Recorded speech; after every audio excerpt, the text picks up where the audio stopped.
I believe every president of the United States stands for our values, and ultimately you see presidents begin to react in that way. You heard President Trump say, for instance, after the Syrian chemical attack, we can't let that stand. What he was saying was the President of the United States can't let that stand. And so while the language may be different and we might talk about needing to deal with policy, I think you're going to see that the view that America's interests and values are always linked will come around. It's early days in this administration. Let's remember that. But you are optimistic. You do see it's sort of a shift. Is that what you're saying? No, I just think that when you're president of the United States, it's different than when you're a candidate. And I think we're going to see a president who understands the value of alliances, the value of democratic alliances. You know, democracies are amazing. They don't attack their neighbors. They don't trade in child soldiers. They don't trade in human trafficking and the sex trade.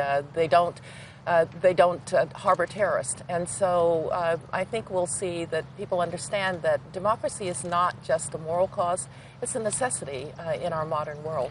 Okay, now you brought up alliances and organization building. Just this week, President Trump tweeting about Russia's interference in the election, seeming to confirm the meddling. How do you rate the president's handling of the investigation?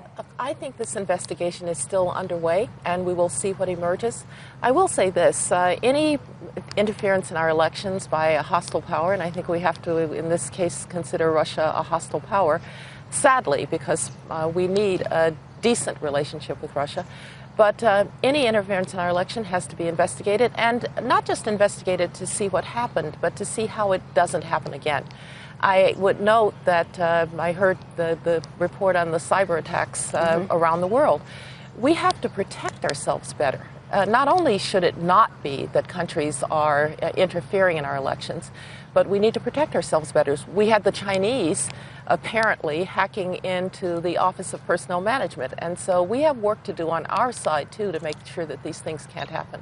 Okay, so are you optimistic now that the right things are being done, that this investigation is going the right way, and that, you know, Putin will not undermine the confidence in our elections? Well, I have a lot of confidence in Bob Mueller. I know him well. He was FBI director when I was National Security Advisor and Secretary of State.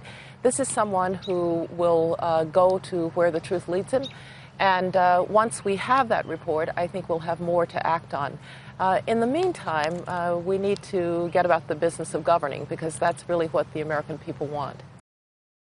Hey there, thanks for checking out CNBC on YouTube. Be sure to subscribe to stay up to date on all of the day's biggest stories. You can also click on any of the videos around me to watch the latest from CNBC. Thanks for watching.